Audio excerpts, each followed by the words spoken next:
Levantou a mão? Alguém levantou a mão ou foi um barulhinho de chat? Deixa eu ver aqui se tem alguma mão levantada. Não. Então, vamos lá para a aula de hoje. Vai ser sobre o compulsório. A gente vai estudar em detalhes esse instrumento aqui no Brasil. O texto base é esse do IPEA. Deixa eu apagar essa rabisqueira aqui. Ficou com tanta cor, parece que foi uma criança que desenhou.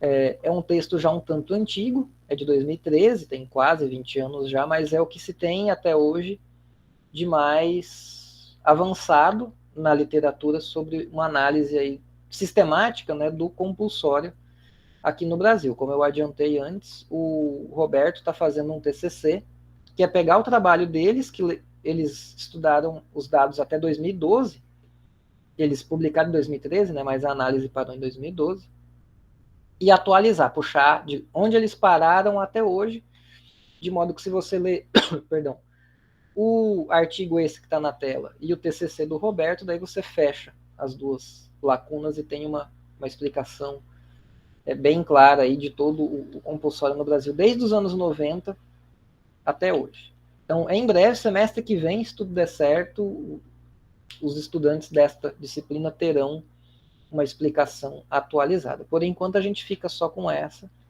porque é o que tem na literatura por enquanto. Como o Roberto pode até dar um testemunho depois, não é simples atualizar isso, porque eu vou até mostrar aqui alguns prints de como que se pega a regulamentação que o Banco Central faz sobre esse tema dos compulsórios.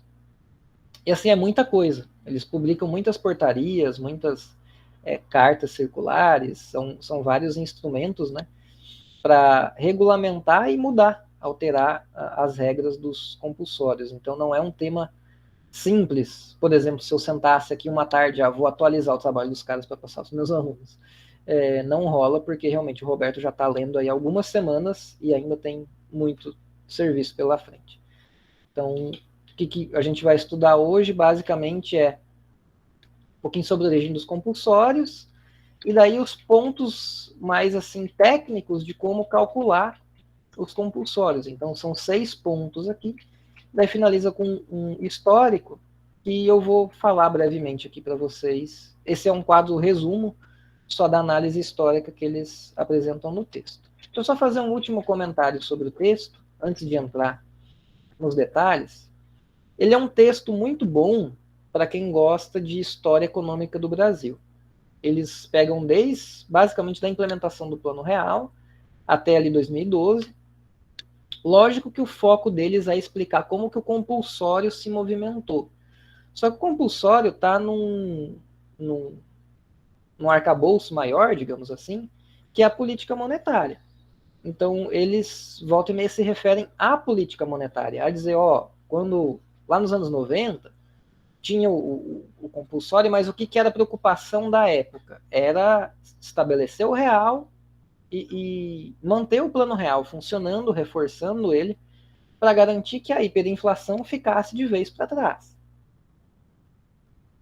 Então, eles acabam dando um certo contexto de como que foram essas outras medidas do Plano Real, especificamente do lado da política monetária. Né? Daí, quando entra ali, virada 2001 para 2002, qualquer texto de história econômica do Brasil provavelmente vai dizer, teve o efeito Lula, ele foi eleito, achavam que ia ser um ditador comunista, não foi. Mas nesse medo teve efeitos no mercado financeiro, o que o Banco Central teve que fazer?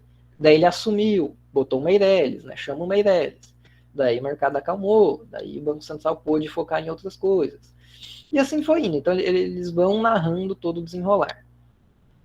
Esse texto é longo, esse artigo tem 100 e tantas páginas, mas metade dele basicamente é o apêndice, onde eles copiam e colam toda a legislação de compulsório do período que eles analisam. Então, o texto de todas as circulares, portarias e todo o resto do Banco Central está tudo lá no apêndice. Então, ainda assim o artigo é longo, mas 60, 70 páginas, eu acho, de texto. Ele faz um par muito bom com o capítulo, se não me engano, é o 3, lá da Daniela Prates, quando ela fala do regime de câmbio flutuante no Brasil. Que ela também descreve Só que daí o foco dela é o câmbio, e daí entrada e saída de capitais.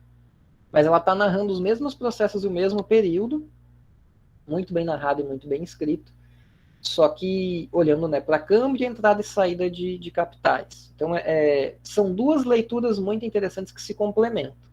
Então, por exemplo, alguém que gosta muito desse período, estou curioso, quero ler coisas sobre o início aqui do século XX na economia brasileira, 2000 até o mais próximo conseguir chegar.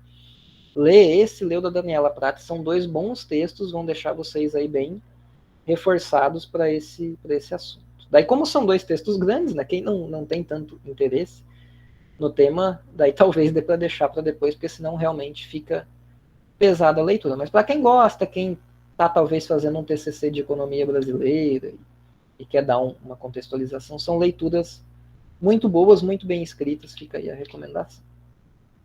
Bom, vamos lá, compulsórios, a origem deles, né, pelo menos nos Estados Unidos. Lá nos Estados Unidos surge compulsório antes de surgir um banco central. Então, e aqui no Brasil também. Então surge essa questão do compulsório antes de ter um banco central para poder fazer política monetária. Porque qual que é a ideia de um compulsório lá no início, quando ele foi implementado? Daí tem que pensar, século XIX, coisa que eu sempre repito, né? O tipo de papel moeda que circulava basicamente era o papel moeda físico, muitas vezes conversível em ouro, algumas vezes não. De qualquer maneira, era algo físico.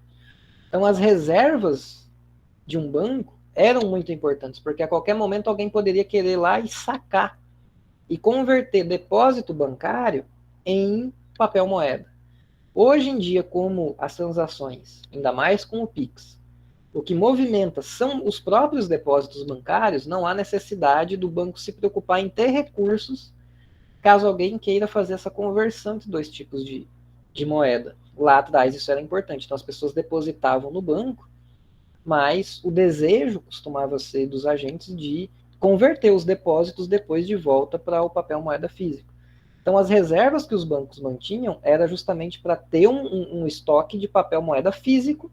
Daí eles faziam cálculos, estimativas para o mínimo necessário de saques que se costumava ter todo dia, ou toda semana, ou todo mês, para ter um estoque disponível para poder converter depósito em papel moeda, porque se chegasse a faltar o dinheiro físico, daria um pânico bancário e quase sempre quando isso acontecia, o banco em questão falia e vários outros em volta também. E daí, enfim, consequências econômicas e tudo mais. Então, o que foi acontecendo? Alguém levantou a mão? Sim, Roberto, pode dizer. Professor, ter texto originado lá nos Estados Unidos tem alguma coisa a ver com o fato, tipo, o sistema bancário deles na época, com vários bancos e os bancos sendo muito restritos às localidades que eles estavam? Sim, tem a ver porque o que acontecia era os bancos, muitos eram pequenos, né, eles atuavam basicamente coletando depósitos em comunidades pequenas e ofertando uma ou outra questão de crédito. Então, os bancos pequenos tinham contas nos bancos grandes. Daí, meio que os bancos grandes serviam como bancos centrais. Né? Então, você tinha como se fosse vários bancos centrais na economia. Então, os pequenininhos se agarravam a bancos médios, digamos assim, que se agarravam em bancos maiores. Daí, o que aconteceu e como que se introduziu o compulsório lá nos Estados Unidos. Começou como um costume, né, bancos terem reservas em bancos maiores para ter de onde sacar caso fosse necessária. Então era um costume, mas virou uma lei obrigando os bancos pequenos a terem essas reservas em bancos maiores. É uma lei de 63, aliás, 800, né? Não é 963, é 1863, que é o National Bank Act, que daí seriam os pequenos bancos, que seriam os regionais, que atuam só dentro de um estado, deveriam ter reservas nos bancos, entre aspas, nacionais, que são aqueles que atuam em mais de um estado. Por que isso? Porque muitas vezes o que dava problema para um banco individual era justamente ele estar exposto a uma comunidade em específico, a um estado em específico. Então vai lá e dá uma geada, um tornado, fogo, e destrói todas as plantações de uma região, aquele banco vai ter problemas, e os bancos que são sediados naquela região, porque quem tem conta no banco provavelmente vai querer sacar para ter, enfim, se pegou fogo, você perdeu os seus bens, se só perdeu a plantação, você está sem dinheiro, vai ter que consumir o que está acumulado. Então esses bancos pequenos teriam que tirar de algum outro lugar. Se as reservas são todas um banco colocado com outro no mesmo local, ou na mesma região, no mesmo estado, você não distribui o risco, porque aquilo que origina justamente o choque, ou um tipo possível de choque, é comum a todos os bancos da região. Por isso a exigência de ser as reservas serem bancos ditos nacionais, que são bancos espalhados pelo território, né? Então se dá um problema em uma localidade, esse banco se sustenta porque o choque foi localizado, então o resto da economia, como não sofreu o choque, o banco consegue puxar reservas do lado bom, entre aspas, do país para o lado ruim para socorrer temporariamente, assim vai resolvendo. Não sei se eu respondi a pergunta, Roberto. Se faltou alguma coisa aí, você pode complementar. No Brasil foi parecido, e daí uma coisa interessante, até a gente ter um banco central, meio que quem fazia quase tudo que um banco central faz era o Banco do Brasil. Daí também tinha putz, como é que é o nome do outro órgão lá? É a SUMOC, né? Superintendência de Moeda e Crédito. Enfim, o Brasil sempre foi mais complexo do que o resto. Então aqui também surgem compulsórios antes de a gente ter um banco central propriamente dito, né? Embora o Banco do Brasil já existisse e atuasse quase como um banco central. Então, em uma lei, né, em uma regulamentação de 1932, mesmo ano que o Vargas estava ali preparando o golpe e a guerra dele, se colocou reservas obrigatórias mínimas que deveriam, de todos os bancos que deveriam ser depositados no Banco Central. Como você falou, a SUMOC era mais questão relacionada a câmbio, né? Só como a gente já viu, né? Tudo que tem câmbio, você tem troca de moedas, você acaba afetando de um jeito ou de outro a liquidez interna, né? Então, pensar câmbio estritamente separado da política monetária sempre é muito difícil, né? Mas sim, havia essa compartimentalização. Né? Com o Banco Central deu para pensar em todos esses aspectos de modo mais unificado. Bom, por que tem compulsório? Primeiro seria questão, né? Em teoria, né? Quando a teoria econômica ainda era muito monetarista, vamos colocar entre aspas, pensava muito em termos de agregados monetários, se pensava em ter compulsório para controlar os agregados monetários, principalmente porque, vamos lembrar lá do multiplicador bancário, o compulsório está ali dentro, o Rzinho minúsculo, né, ele entra influenciando o Rzinho minúsculo, que está dentro do multiplicador bancário, então se entendia que usando o compulsório você poderia estar afetando o multiplicador bancário e fazer com que a economia tivesse mais ou menos moeda e daí, enfim, bater na inflação. Também gerenciar volume e alocação de crédito na economia, administrar liquidez. Em casos mais contemporâneos, digamos assim, hoje seria ter uma demanda mais estável por reservas, porque se você tem um mínimo de reservas que você sempre tem que atingir, você vai estar sempre, no mínimo, demandando esta quantidade de reservas. Então, o mercado interbancário sempre vai ter alguém demandando alguma coisa, porque existe uma obrigatoriedade de ter um certo nível de reservas. E proteger o sistema bancário contra riscos de liquidez e solvência, embora esse motivo vai perdendo força ao longo do tempo, conforme os bancos centrais ficam cada vez mais, né, assumindo a posição deles de emprestador de última instância, ou seja, vão sempre socorrer o sistema financeiro em caso de necessidade, para evitar crises bancárias, crises financeiras e todo o resto.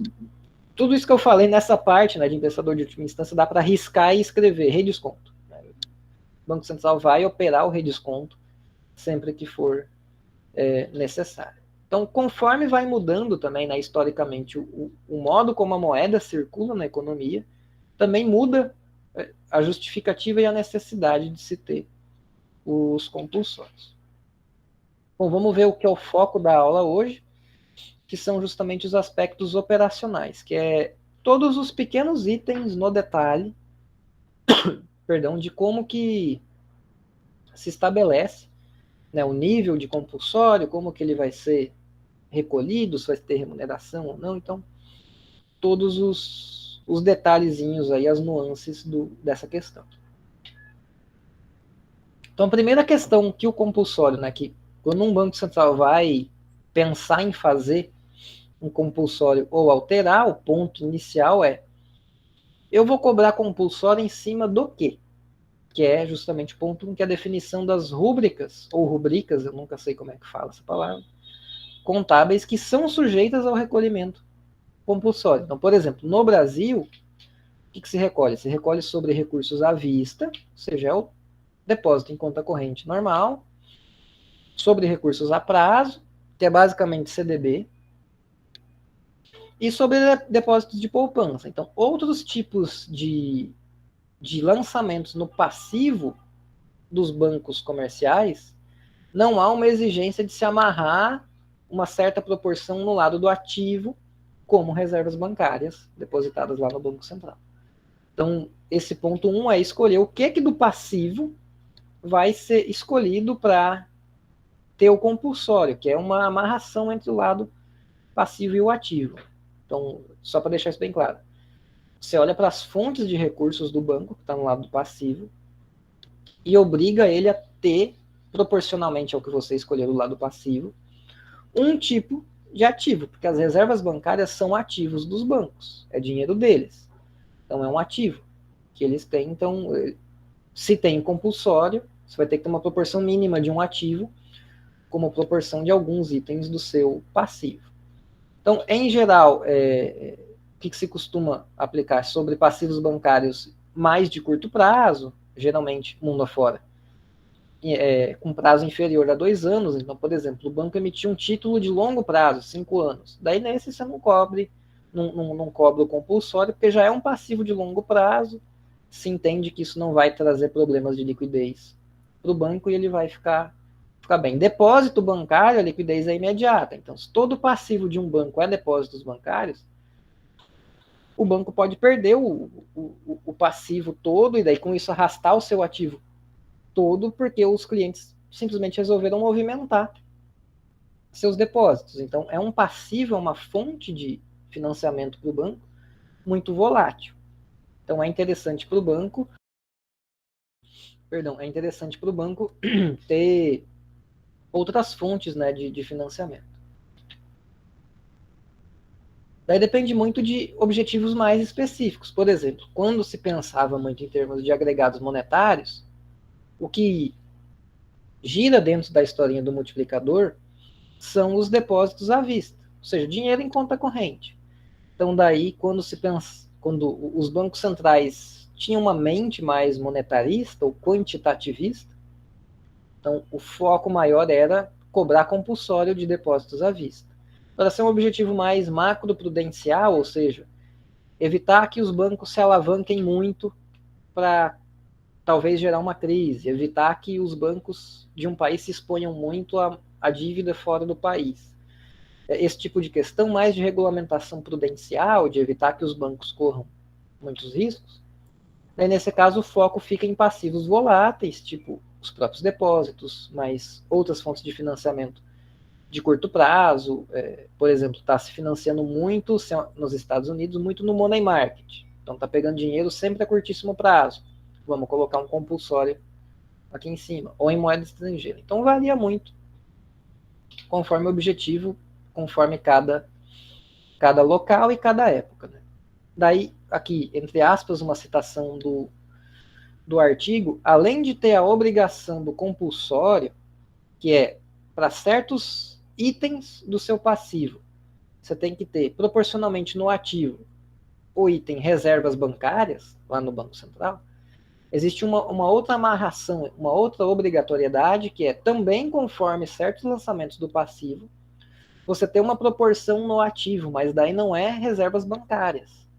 É outro tipo de ativo que seriam, basicamente, empréstimos para fins habitacionais e empréstimos para fins agrícolas. É o tal do direcionamento de crédito, que pelo que o Roberto e eu estamos vendo aí no trabalho dele, o termo técnico para isso parece ser encaixes obrigatórios, mas a gente pelo menos desde a última vez que a gente se falou, ainda estamos um pouco assim, na dúvida, mas parece ser isso. Não há uma definição clara em nenhum lugar do que é esse termo encaixes obrigatórios, não sei que o Roberto achou uma. Ainda está nebuloso, né? Eu li o comentário do Roberto e eu li rápido, falei, ainda está nublado. Eu falei, que isso? Alguém escreveu uma mensagem errada em algum lugar. Daí a Natália perguntando, essas reservas seriam remuneradas à taxa Selic? A remuneração é o ponto 5 ou 6, Natália, a gente vai ver. Mas algumas são remuneradas e outras não, depende. Então aqui no Brasil ainda tem essa questão do direcionamento do crédito, né? Ou o termo técnico, que parece ser o correto, encaixes obrigatórios. Então, por exemplo, tem o compulsório que diz, o banco tem que deixar, por exemplo, 20% do que ele tem em depósitos, ele tem que ter como reserva bancária, porque isso é o compulsório. Se ainda tiver um direcionamento, vai ser o seguinte, e 10% disso como financiamento imobiliário. Então, no total, o banco tem que amarrar 30% do seu ativo em relação a esse tipo de passivo, ou seja, 20% no formato reservas bancárias, 10% no formato, por exemplo, financiamento imobiliário. E aqui no Brasil, se esses direcionamentos o banco não atinge a parcela mínima exigida, por exemplo, ele tinha que destinar 10%, né, uma proporção de 10% para esse tipo de crédito. E ele não botou, ele botou 8%, né, faltou 2%. Ele vai ter que colocar esses 2% a mais lá como reservas bancárias. Vai ter que ter um compulsório a mais, digamos assim, sem remuneração, que seria como se fosse uma punição, né, uma multa, porque o banco está perdendo, né, o custo de oportunidade de rentabilizar essas quantias. Bom, ponto 2 é o cálculo da exigibilidade. Então, ponto 1, primeiro, escolhemos em cima do que vai correr o compulsório. Daí, no caso do Brasil, se escolheu recursos à vista, recursos a prazo, depósito de poupança. Agora, quantos por cento em cima de cada um? Vai ser a mesma porcentagem em cima de todos? Vai ser um tantinho em cima de cada um? Vamos dar um desconto aí para quem cumprir algum critério qualquer? Então, aí que vem o ponto 2, que é o tal do VSR, que é o termo técnico para isso, que é o valor sujeito ao recolhimento. Então, primeiro você forma uma base de cálculo, quer ver, em cima do que eu vou ter que eu, banco, depositar lá o meu compulsório, o que eu, Banco Central, vou cobrar dos bancos. Então, primeiro, ele é a soma, que é o símbolo do somatório, é a soma dos passivos bancários sujeito a recolhimento. Então, no caso do Brasil, o que são esses passivos sujeitos a recolhimento? Os três aqui, recurso à vista, recurso a prazo, depósito de poupança. Então, é a soma deles por um certo período. Daí, esse período é o tal do período de cálculo que eu explico no ponto 3, no ponto seguinte. Então, durante um certo período, pode ser uma semana, 15 dias, varia muito de local para local, mas geralmente é 1 ou 2 semanas. Então, se soma tudo que se tem em todos os tipos de passivo que vai estar se exigindo e você forma a base de cálculo. Aliás, você soma, não, você tira a média, né? Depois você divide pelo tanto de dias que correu. Então, se é uma semana, você soma o que teve ao longo da semana, divide por 5 dias, se for 2 semanas, divide por 10 dias, para ver aí a média de cada item que um banco teve ao longo de um período. Menos D, que seriam deduções. Daí a gente já vai ver como funciona, mas, por exemplo, o Banco Central pode colocar uma política do tipo, os bancos têm que deixar como compulsório, mas se eles tiverem não sei quantos milhões, até não sei quantos milhões em crédito para pequenos produtores rurais, daí esse tanto que foi para pequenos produtores rurais, ele pode abater do compulsório. Então ele ia ter que ter R$1 bilhão de compulsório. Mas ele desconta desses 1 bilhão o tanto que ele já aplicou em alguns determinados direcionamentos de crédito que o Banco Central escolheu. Então, vocês já estão vendo aqui, primeiro pela questão do próprio direcionamento de crédito e outra pelos descontos que o Banco Central permite que os bancos apliquem, que compulsório ele também é uma política de direcionamento de crédito. É o Banco Central interferindo nos incentivos para os bancos mandarem crédito para um setor ou outro. Né? Como ele torna mais atrativo emprestar para determinados setores, então o Banco Central, ao mexer nesses pequenos detalhezinhos, ele está afetando a distribuição de crédito na economia. Se isso é bom ou ruim, vai da ideologia, da visão política de cada um, da teoria econômica, se está utilizando de referencial, né? Mas a questão é que ele afeta esse direcionamento. Então, por exemplo, ao longo de uma semana se verificou que a média do que um banco teve de depósitos à vista, a prazo, de poupança, deu lá 100 milhões. Então ele ficou horrível. Assim. Ele teve 100 milhões, mas tem uma política, deixa eu pegar um exemplo claro aqui. Durante a crise de 2008 e 2009, o Banco Central aqui do Brasil permitiu deduzir até 70% desse B aqui, deste valor, até 70% poderia ser deduzido desde que tivesse, que o banco tivesse emprestando, né, fazendo operações interbancárias com instituições financeiras de pequeno ou médio porte. Por que isso? Porque durante a crise, aqui no Brasil, por toda a incerteza de como é que essa crise vai chegar no Brasil, como é que vai ser e tudo mais, os grandes bancos saíram do mercado interbancário. E com isso, pequenos bancos, tipo o Nubank, que não existia na época, ou outros bancos menores, se fechassem o dia no vermelho, não encontravam recursos no interbancário. Porque os grandes bancos, que têm muitos recursos, saíram desse mercado por aumento da incerteza. Daí o Banco Central falou, bom, para a gente atuar aqui, sem precisar nós próprios diretamente colocar dinheiro no interbancário, a gente faz com que este D, o banco ele possa abater até 70% desta base. Ou seja, se o banco somou lá seus depósitos à vista, a prazo de poupança e viu, em média, nesta semana eu tive 100 milhões desses depósitos. Então, para a semana que vem, eu vou ter que manter uma proporção desses 100 milhões como compulsório. Com a dedução, o banco pode tirar deste cálculo até 70%, ou seja, até 70 milhões, e pronto. Daí a base de cálculo dele não é mais 100 milhões, são os 30. É o que sobrou. Ele abateu uma parte que o Banco Central deixou, e é em cima destes 30 milhões que cai este A pequeno, que é a alíquota. Então, quando a gente fala o compulsório sobre depósito à vista, é 20%. Então, é 20% em cima desta soma aqui de depósitos à vista ao longo de um determinado período. Mas, se o Banco Central coloca ali uma dedução, então não é 20% dos 100 milhões, que é de fato o que esse banco fictício teve de depósitos à vista. Vai ser em cima dos 30, por quê? Porque ele tirou do cálculo, os 100 milhões, menos esse tanto aqui que o Banco Central deixou eu abater, eu descontar. Então é 20% sobre o que sobrou desses descontos. E ainda por cima depois dá para o Banco Central colocar ainda mais descontos nisso aqui. Então tem 2 pontos aí onde o Banco Central pode permitir, né, os bancos a aplicarem descontos. Ficou claro, gente, essa explicação? Eu senti que ela ficou um pouquinho enrolada, não sei se deu para entender bem.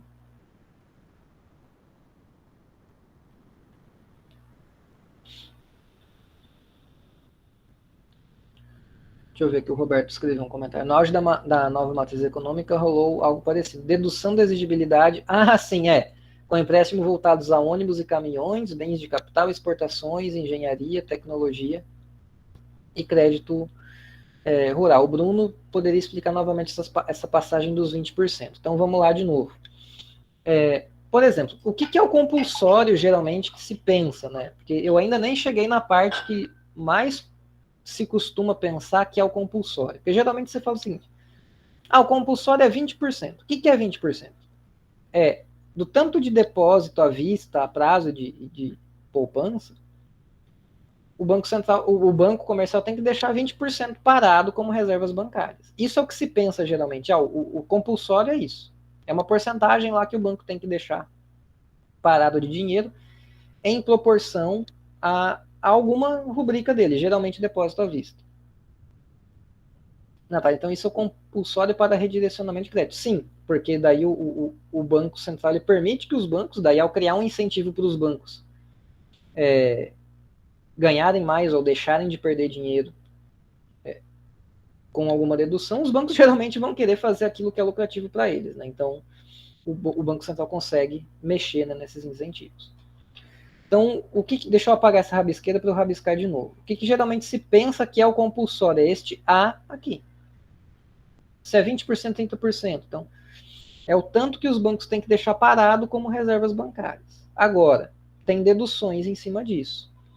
Então, a base, por exemplo, vamos esquecer recurso a prazo e depósito de poupança. Vamos dizer que no Brasil só é sobre recurso à vista. E é 20%. Então, 20% do dinheiro que todo mundo tem em conta corrente tem que ficar parado como reserva bancária. Daí um banco chega durante um certo período, esse período eu ainda vou explicar, então, mas vamos supor aqui, ao longo de uma semana, esse banco olha em média quanto que ele tem de depósitos por dia, ele viu lá que ele tem em média por dia 100 milhões.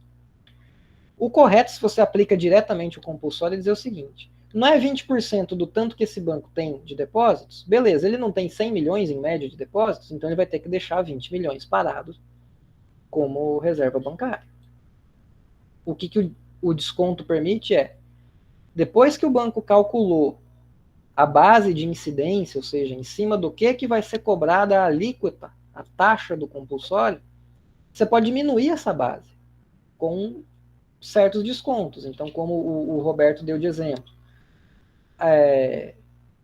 tudo que você emprestou para alguém comprar ônibus e caminhão, bem de capital, exportação, tecnologia, crédito rural, tudo que você, banco, emprestou para essas finalidades, você pode abater daqui.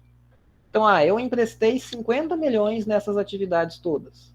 Então, eu ia ter que gastar como compulsório 20% em cima do total de depósitos que eu tenho, 100 milhões. Mas o Banco Central deixou eu descontar desse tanto que eu vou usar como base aqui, tudo que eu usei para emprestar para ônibus, caminhão, máquina, exportações e tudo mais. E o que eu emprestei nesse período foi 50 milhões. Beleza, sobrou 50. É em cima destes 50, aliás, não é por cento aqui, é 50. É em cima destes 50 que vai cair a alíquota, os 20% fictícios aqui. Então não é 20% sobre o total de depósitos, é 20% sobre o que vem depois dos descontos. Daí tem que explicar esses descontos no caso brasileiro, por quê? Porque sempre tem algum descontinho em algum lugar, então tem que ter isso bem claro, que sempre costuma correr nesse tipo de descontos. Então a base, quando a gente fala a base, no Brasil é recurso à vista, prazo, depósito de poupança, menos os descontos permitidos. Daí depois que o banco vai ver como o tanto que ele vai ter que deixar em cada rubrica. Né? Daí nesse caso, era 20 milhões quando não podia ter desconto, agora é 20% de 50. Então caiu pela metade. Foi para 10 milhões. Ficou parecendo outra coisa. Pronto, é 10 milhões. Então diminuiu o tanto que o banco precisa fazer, porque o Banco Central permitiu ele abater a própria base em cima da qual corre esses 20%, que é a alíquota própria, né, do compulsório. Ficou claro, Bruno? Deu para entender? E daí, amarrando aqui com a Natália, então daí como é que entra o direcionamento de crédito aqui? Porque digamos que o compulsório não rende nada. Então o dinheiro que o banco tem que deixar como compulsório vai ter que ficar lá parado no Banco Central sem render juros. Não é propriamente que o banco está perdendo dinheiro com isso, mas ele está deixando de ganhar. Então, num cenário sem desconto, o banco ia ter que deixar 20 milhões lá parado, que ele está deixando de render esses 20 milhões. Quando o Banco Central vai e fala, mas se você emprestar para tais setores, daí tu pode diminuir o tanto desse dinheiro que fica ali parado. Daí o banco olha, quanto mais eu emprestar para esses setores, tudo bem, eu tenho o risco de tomar um calote para emprestar para esses setores, mas eu ganho juros em cima desse empréstimo. E além disso, eu abato daquele dinheiro que eu ia deixar lá parado sem render nada. Então, ao invés de eu deixar 20 milhões parado sem render nada, no cenário com desconto eu posso deixar só 10 milhões parado sem render nada. Então, é assim que funciona o direcionamento de crédito. Tudo que o Banco Central disser, mas se você botar aqui, abate lá do tanto que você calcula para o compulsório. Os bancos vão olhar e vão dizer, é melhor, geralmente é melhor eu seguir esse direcionamento de crédito que o Banco Central está me exigindo, porque é menos dinheiro que fica parado sem render nada no Banco Central. Em geral, porque tem certas rúbricas, por exemplo, compulsório sobre recurso a prazo e sobre poupança, esse é remunerado. Então, daí aqui o cálculo já muda, né? O banco ele já vai olhar, bom, eu deixo lá parado sem risco, já está rendendo.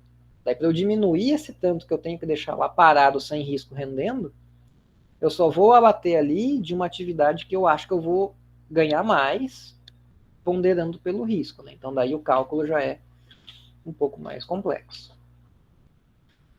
Bom, como que aqui está os prints que eu falei, né? Como que se acha essas normas lá no site do Banco Central? Vai em estabilidade financeira, daí clica aqui em normas, busca de normas, daí vem para esta tela que deve dar pesadelos para o Roberto, que vive mexendo nisso aqui. Daí tipo de documento, daí ele tem portaria, carta circular, sempre só me vem à cabeça portaria e carta circular, mas tem outros tipos de outros nomes para documentos, ou o número se quiser, ou o conteúdo, tipo joga ali compulsório, ele vai puxar tudo que tiver compulsório no texto do documento. A um dado período, é assim que vocês acham. Circular, isso, resolução, instrução normativa, tem vários termos técnicos. Existe uma explicação de por que algo deve ir por circular, ou por resolução, ou por instrução, mas eu já li isso e me esqueci uma questão bem de direito administrativo, e é umas regrinhas, enfim, direito é um troço meio chato. Então tem explicações de por que uma coisa vai para um canto, por que outro vai para outro.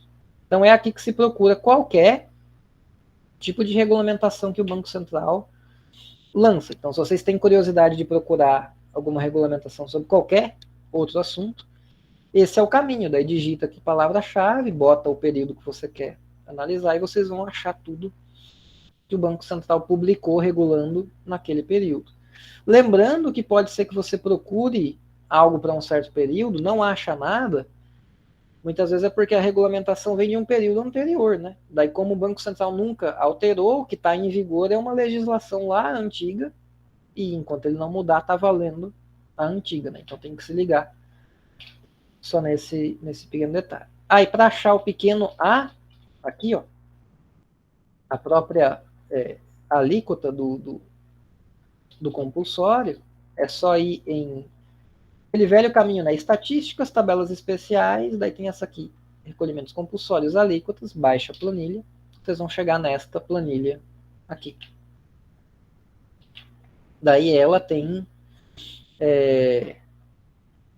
recursos à vista, depósito a prazo, poupança, daí tem a poupança habitacional e a rural. Eu, sinceramente, não sei bem a diferença aqui.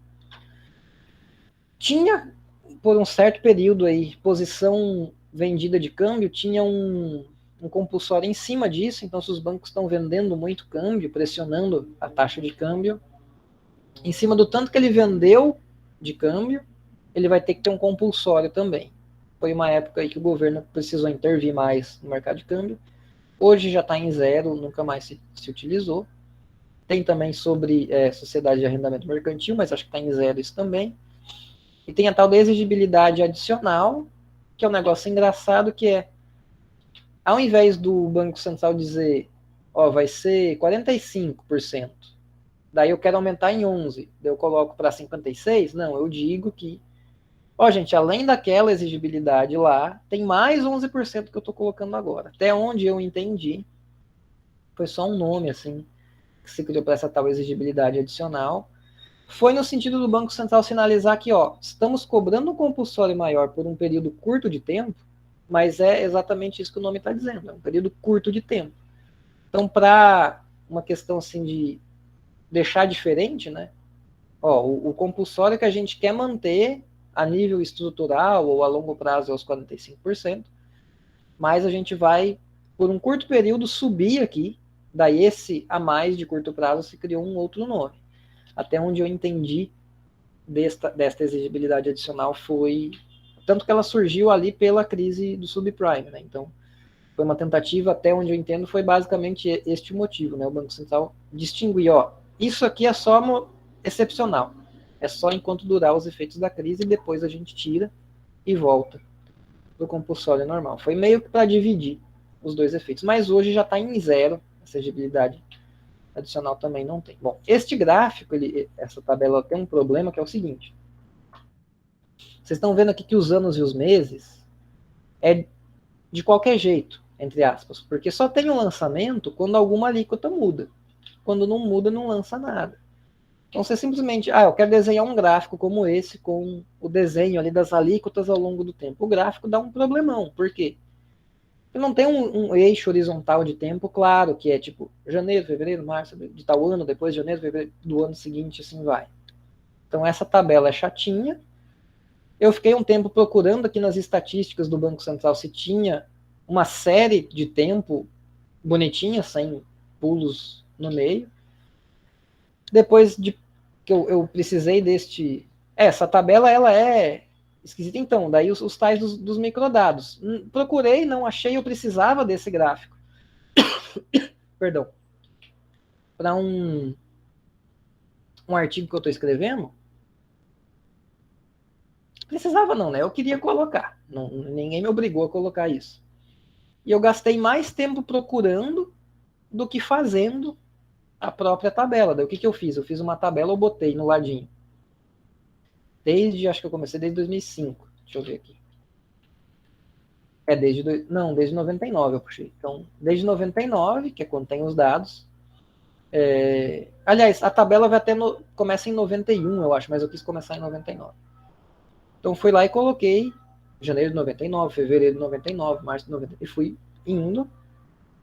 Daí tem vários períodos em que se repetem esses lançamentos. Por exemplo, a alíquota de compulsório sobre recursos à vista, ou seja, sobre os depósitos normais, era 45%. Mudou de outra coisa que tinha antes, mas em julho de 2014 mudou para 45%. E ficou em 45% até dezembro de 2017. Daí lá ela mudou para 40%. Beleza. Né? O correto para você só puxar e fazer um gráfico no Excel seria você ter todo esse período com 45% se repetindo. Para você poder ter aqui, ó, de 2014 até o 2017, esta janelinha com uma linha reta, no mesmo valor, porque ele não se repetiu nesse período. Mas a tabela, do jeito que ela é esquisita, né? Ela não permite você ver isso desse jeito. Eu procurei uma tabela que desse desse jeito que eu descrevi, gastei mais tempo procurando do que eu manualmente fazendo, jogar o 45, arrastar ele igual até dezembro de 2017, daí muda para 40, daí arrasta até abril de 2018, daí arrasta até dezembro para mudar para 21, daí arrasta até hoje. Então gastei aí acho que uns 15, 20 minutos fazendo manualmente e uma meia hora procurando em algum lugar do site do Banco Central. Gastei mais tempo procurando do que fazendo. Se eu tivesse ido direto fazer, eu tinha poupado tempo. Bom, daí o gráfico tá isso aqui das alíquotas desde 99. Tem um gráfico parecido no artigo, mas daí quem ganhou com isso foi o Roberto, porque ele vai, eu dei isso de presente para ele, né, coitado, sou orientador dele, eu tive que ajudar. Eu falei, eu tive que fazer, aproveita e não faça você. Tá aqui feita a tabela para você. Então o Roberto ganhou um gráfico de graça. Mas para ver, enfim, ao longo de um bom período, e daí aqui eu vou linkar com uma pergunta que veio lá do início da aula, do Glauber, antes de eu começar a gravação. Durante todo esse período aqui, que é 2001, até mais ou menos onde que dá para colocar? Dá para colocar até aqui assim, até ficou meio torto, mas até 2014, 2015. Você tem poucas alterações nas alíquotas de compulsória. Se cortar aqui em 2003, 2004, as alíquotas permanecem mais ou menos constantes. Você tem aqui algumas alterações na de poupança rural e na de poupança habitacional.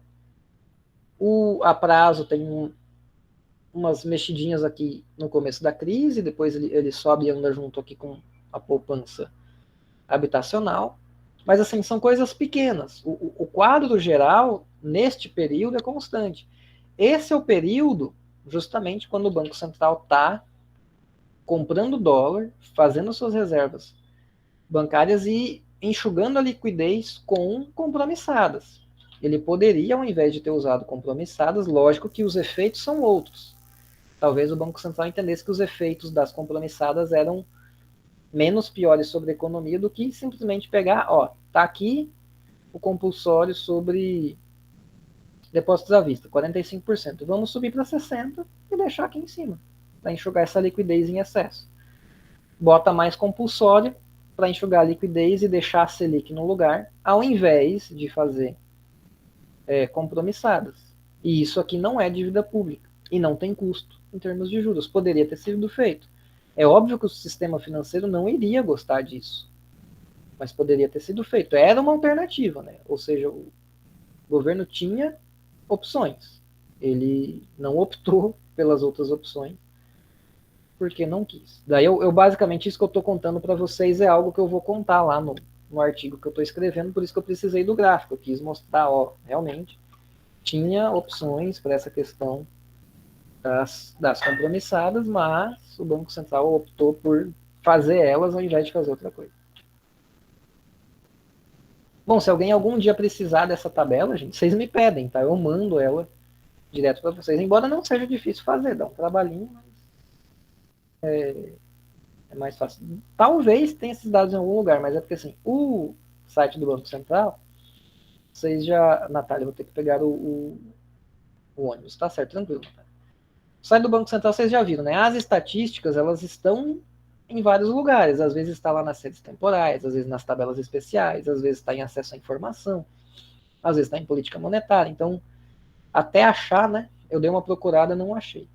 Talvez não exista mesmo. Pode ser que simplesmente não exista. Bom, vamos para o terceiro ponto. É o período de cálculo. Então, tem dois períodos importantes aqui nessa questão do compulsório. Quais são eles? O período de cálculo e de movimentação. O de cálculo é quando o banco vê qual que é a média que ele tem de cada um daqueles itens que ele precisa deixar o compulsório parado. Então, no nosso caso, é o período ao longo do qual os bancos vê, em média, quanto que ele tem por dia de depósito à vista, depósito a prazo e poupança. Esse é o período de cálculo. O de movimentação é o período no qual o banco deixa de fato essas reservas paradas como compulsório. Esses dois períodos podem coincidir ou ser separados no tempo. O recolhimento contemporâneo é um sistema no qual não tem essa divisão de períodos.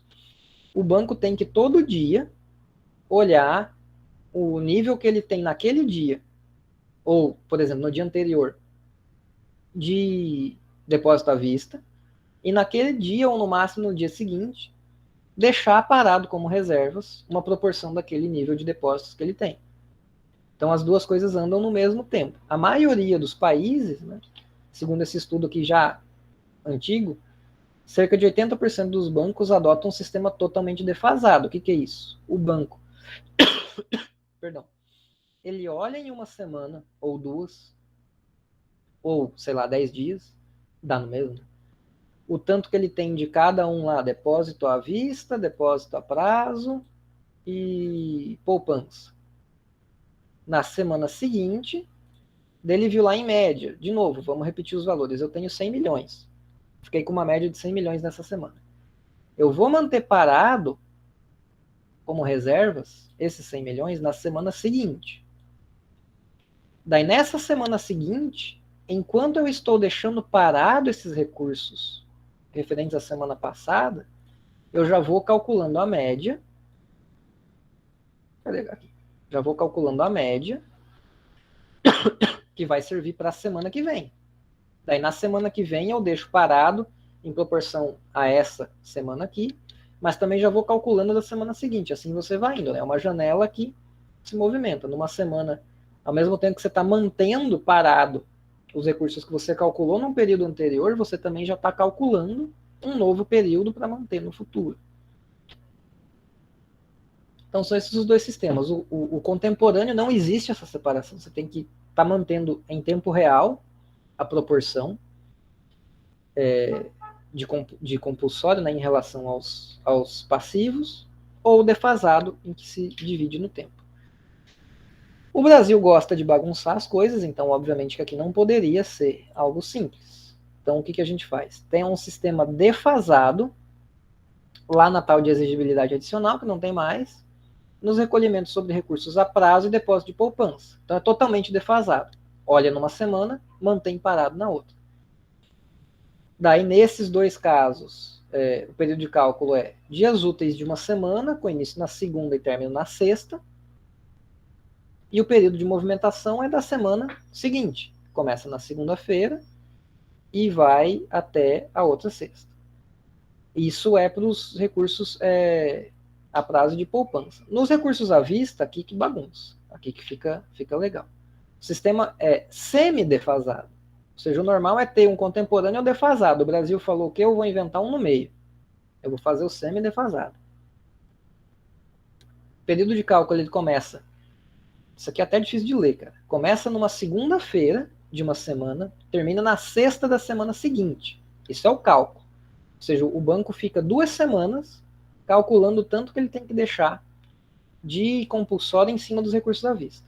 O período de movimentação começa, não é depois que esse período terminou, é no meio dele. É na quarta, não é bem no meio, é no finalzinho. Começa na quarta-feira da segunda semana e termina na terça-feira, 2 semanas depois. Então é como se fosse o seguinte: eu, banco, olho aqui por 2 semanas, vou calculando. Daí eu já tenho que ir deixando depositado a partir da quarta-feira aqui da segunda semana. E vou carregando eles. Então é um sistema, não sei por que foi feito assim, não sei se tem uma justificativa em algum lugar, mas a gente fez uma inovação, né? Um bom jeitinho brasileiro. Criamos o sistema semi-defasado. Quer dizer, não sei se só a gente faz isso, mas nenhum país relevante faz um sistema desse tipo. E daí também tem essa é uma inovação que eu acho interessante aqui do Brasil, que é o seguinte: o Banco Central divide as instituições em 2 grupos. É o A e o B, é aleatoriamente. Então, quando uma instituição está movimentando em relação, por exemplo, a semana passada, o grupo B está movimentando em relação a 2 semanas atrás. Então, fica andando em 2 blocos. Por isso, essa questão de você olha os recursos em uma semana e movimenta 2 semanas depois. Só podia não ser semi-defasado, né? Podia passar essa barrinha azul completamente para depois. Por que isso? Por que o Banco Central criou esses 2 grupos? E por que eu acho isso interessante? Porque se tem um choque na economia em uma semana, que bem de curto prazo, é um negócio que dura só localizado em uma semana, e é um choque que afeta o nível de reservas bancárias, isso não vai afetar todo o sistema bancário em relação ao seu compulsório, afeta só aquela metade que tem que botar um período de cálculo em cima daquela semana, naquele momento. A outra metade é afetada um período depois, então você distribui o choque em termos de manter no compulsório ao longo do tempo, né? Você bota metade do choque num período, metade no outro, você dá uma dissipada. Roberto, se um barco inventa de encalhar, isso por exemplo, se um barco encalha no canal de Suez, ou dá uma guerra, ou enfim, qualquer outro motivo, então, só para ficar bem claro, os períodos aqui no Brasil, eles duram 2 semanas. Então, eu vou colocar um risquinho, nossa, isso aqui ficou horrível. Ele, aqui é uma semana, aqui é outra semana. Então, tem bancos que daí depois vem a barrinha vermelha. Então, vai pegar aqui também 2 semanas. Fazendo de conta que é um sistema totalmente defasado e não a confusão que eu acabei de explicar. Então, meio que é uma questão que dura um mês. Uma semana calculando, 2 semanas calculando. Uma movimentando em relação à média desse período em azul, mais uma semana movimentando em relação à média desse período azul. E a outra metade do sistema bancário vai estar assim. Ele vai estar com 2 semanas aqui e outras 2 semanas aqui. Então vamos dizer que é o seguinte: primeira semana de janeiro, segunda semana de janeiro, terceira semana de janeiro, quarta semana de janeiro, primeira de fevereiro. Dá um choque que é na primeira semana de janeiro. Podia ser um outro tempo qualquer. Esse choque aqui, ele vai estar afetando metade do compulsório, vai estar afetando o compulsório de metade do sistema financeiro na terceira e quarta semana do mês de janeiro. Para os bancos que estão aqui no sistema vermelho, vai estar em algum momento aqui no meio. Então você dissipa esse choque em 2 momentos distintos. Não fica todos os bancos precisando, por exemplo, correr atrás de reservas para fechar o seu compulsório todos ao mesmo tempo. Né? Metade vai procurar recursos num momento, metade em outro. Além disso, daí tem mais um detalhezinho aqui no período de cálculo. Vocês estão vendo que tem detalhezinho pra caramba, né, nessa questão do compulsório. Tem como que os bancos vão manter aqui no período de movimentação esses recursos. Uma maneira é, o banco, por exemplo, calculou, ele tem que ter 20 milhões de compulsório. Um modo é dizer, durante todos os dias aqui do período de movimentação, que está em vermelho, todo dia você tem que estar, no mínimo, com 20 milhões de reservas. Esse é um jeito de cobrar. Outro jeito de cobrar é dizer, você tem que, na média dos dias, aqui, você tem que, na média, ter 20 milhões de reservas. Esse é um sistema mais interessante para os bancos, por quê? Porque daí ele pode ter, nos primeiros dias do período, poucas reservas, e aplicar as reservas, por exemplo, no interbancário ou algo assim. E lá no fim do período, ele se enche de reservas, mais do que ele precisa, para, na média, ele atingir o seu compulsório. Então, permite o banco conseguir girar mais os seus recursos e ficar poucos dias com o recurso rendendo menos. Então, dá mais margem de manobra para os bancos, que é o sistema por média. E daí tem um sistema intermediário que é o seguinte, os bancos podem olhar pela média, mas eles nunca podem ficar abaixo de um certo nível. Então, pode fazer essa jogadinha que eu falei, só não exagera, que é o caso do Brasil. Para recurso à vista, os bancos eles têm que manter, ao longo do período de movimentação, na média. Então, não precisa ter todo dia o valor do compulsório. Mas ele nunca pode ficar abaixo do compulsório, abaixo da exigibilidade que ele tem. Então, ele calculou, vou colocar em 100 milhões, só para ficar com o número redondo. Ele calculou e viu que ele tem que manter 100 milhões de compulsório, em cima de recurso à vista. Ele não precisa ter 100 milhões todo dia. Ele pode, qualquer dia, ficar entre 80 milhões e 100 milhões, ou a mais, se ele quiser. Mas ele tem que, na média dos dias, ter 100 milhões. Então, os dias que ele ficar com 80, ele vai ter que compensar, por exemplo, com 120, 150, para depois, na média, ele ter esses 100 milhões. Nos demais casos, recursos a prazo e de poupança, daí ele tem que todo dia atingir o mínimo. Então, é assim que funciona aqui no Brasil. Deixa eu abrir minha janela, que agora o sol já baixou, consigo arejar um pouco mais o quarto. Bom, daí tem outra questãozinha, outro detalhezinho aqui, que é as formas de recolhimento. Então, beleza, tudo que eu estou falando aqui é o banco ele tem que manter o seu compulsório como reservas bancárias. Mas ele também pode deixar o seu compulsório em outros tipos de itens, embora tenha limites para esses outros tipos de itens.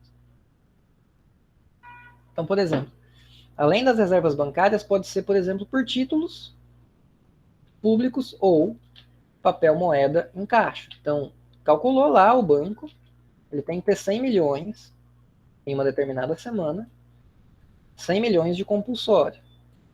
Para encurtar, né, facilitar a explicação, eu sempre digo 100 milhões de reservas.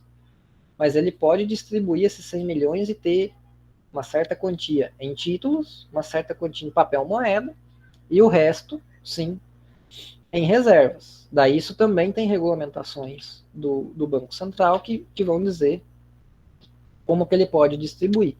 Sendo que o foco, geralmente, é em cima das reservas bancárias. Daí, remuneração, a Natália saiu, ela vai ver na gravação, que o compulsório sobre os depósitos à vista não é remunerado. Então, esse dinheiro ficou lá parado, não rendeu nada. Agora, o compulsório em cima de depósito a prazo de poupança são remunerados na taxa Selic. Ou seja, os bancos estão com o compulsório rendendo dinheiro, rendendo taxa Selic, que é o que renderia se eles comprassem LFT, é o que renderia se eles tivessem na outra ponta das compromissadas do Banco Central, é o que renderia se eles aplicassem no interbancário, está muito próximo do CDI, então o custo de oportunidade para os bancos, nesse caso, é mitigado, digamos assim. Daí punição pelo não cumprimento, talvez tenha mudado, isso o Roberto vai descobrir no trabalho dele, mas até 2013 o que acontecia era, bom, banco, você tinha que ter mantido 100 milhões, em média, mas na média você manteve 90. Ou seja, na média, ficou faltando 10 milhões de compulsório aqui, que você tinha que ter deixado. Qual que é a multa? Vai correr em cima deste tantinho que faltou, que no exemplo aqui foi 10 milhões, vai correr Selic mais 14% ao ano. É uma multa bem gostosa. Então vai ser 9,25% mais 14% ao ano. Só que essa movimentação não é ao ano, é de 2 semanas. Então você tem que tirar essa taxa Selic, que é ao ano, e esse 14% ao ano também, né? Tá tudo ao ano. Daí você tem que trazer eles, por exemplo, a valor diário ou semanal. É o equivalente, né, a 2 semanas, porque as movimentações aqui são de 2 semanas. Mas mesmo assim é uma taxa de juros alta, né? Se ela fosse anualizada, ela daria aí mais de 20%. Então é uma multa razoável. Por isso que os bancos eles tentam não descumprir o compulsório, porque senão dá ruim para eles, né? É pesado a multa. Gente, dúvidas? Nos detalhes mais carnais da coisa, era isso. Eu vou falar brevemente do histórico, de como é que foi ao longo do tempo aqui no Brasil, e daí depois eu encerro. Ficou alguma questão, alguma dúvida?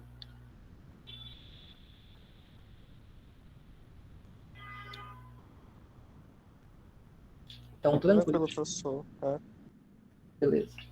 Então vamos só para o histórico. Essa parte aqui eu vou é mais rápida, só dar uma visão geral.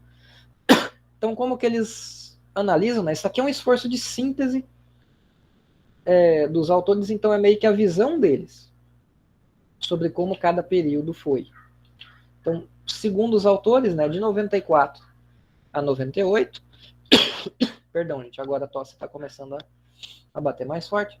Neste período aqui, e no período seguinte também, teve o que eles chamam de gerenciamento ativo dos compulsórios, ou seja, o Banco Central mexia muito na alíquota, nos descontos, no período de cálculo, estava sempre mexendo em alguma coisinha. E tinha sintonia com o período de aperto ou afrouxamento da política de juros. Então, ao mesmo tempo que, por exemplo, o Banco Central está permitindo que a Selic caia, ele está liberando o compulsório, está diminuindo a alíquota para deixar com que o recurso flua para o interbancário e reduza a Selic. Agora o ciclo é alto da Selic, estamos subindo a Selic. Daí, nesse caso, ele vai subindo junto à alíquota do compulsório para ajudar a tornar os recursos mais escassos e subir a Selic junto. Então, para esses dois períodos, acontecem as duas coisas. O Banco Central está sempre mexendo no compulsório e mexendo junto com como ele mexe na Selic. Então, aqui, de 94 a 98, ainda é um período que o que está correndo muito é o plano real, tá fazendo ele funcionar. Então, está usando a alíquota sobre todas as modalidades. No início do plano real, a alíquota sobre depósito à vista foi de 100%. Foi justamente para manter muito recurso parado como reservas e evitar que fosse aplicado no interbancário a juros baixos, isso se traduzisse em juros baixos na economia como um todo e aumentasse a demanda e rebatesse da inflação. Então botou um compulsório de 100%, que é justamente para dar um tranco mesmo na economia e segurar a inflação. E o objetivo, né, declarado ou implícito era controlar o crescimento de oferta monetária. De 94 a 2004, tem essa questão, ainda os três instrumentos, né, e alíquotas adicionais. Né, começa a surgir essa questão do recolhimento adicional. O período de 2004 a 2008 foi o mais tranquilo, que se manteve as alíquotas no que eles chamam de patamar alto, não tem um objetivo claro no porquê que o Banco Central está mexendo no compulsório, até porque ele não fica mudando muito as regras ao longo desse período, e também não tem correlação nenhuma com quando está subindo ou descendo a Selic. Foi um período ali, 2004, 2008, quando se manteve o compulsório quase intocado. O Banco Central alterou pouco as regras do jogo, manteve as mesmas, então ficou algo mais constante. Não foi intervencionista, se a gente quiser usar essa palavra.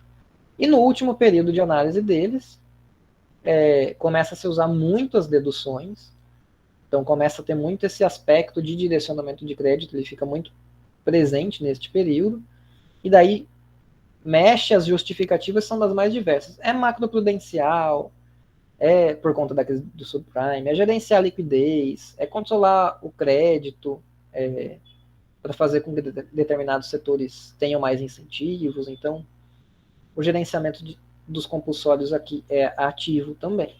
De 2012 para cá, a gente não tem os dados no trabalho deles, mas o Roberto lá no TCC vai muito provavelmente estender essa tabelinha deles, né, colocar mais períodos aí para ver se teve aí no meio, né, de 2012 para cá, períodos que se manteve esse gerenciamento muito ativo, se repetiu algum período de não usar ativamente compulsório, enfim, ver como é que ficou de 2012 para cá. Enfim, gente, da aula de hoje era isso. Vocês ainda têm aí alguma dúvida, alguma questão que vocês queiram tirar? Essa última linha deve ir até 2015, já está dando um spoiler aí, Roberto. Professor, tem uma dúvida, mas é outra coisa totalmente avulsa, então quem quer falar aí? Eu vou até tirar a gravação. Então, quem está vendo a gravação, tchau. Até a próxima. E daí,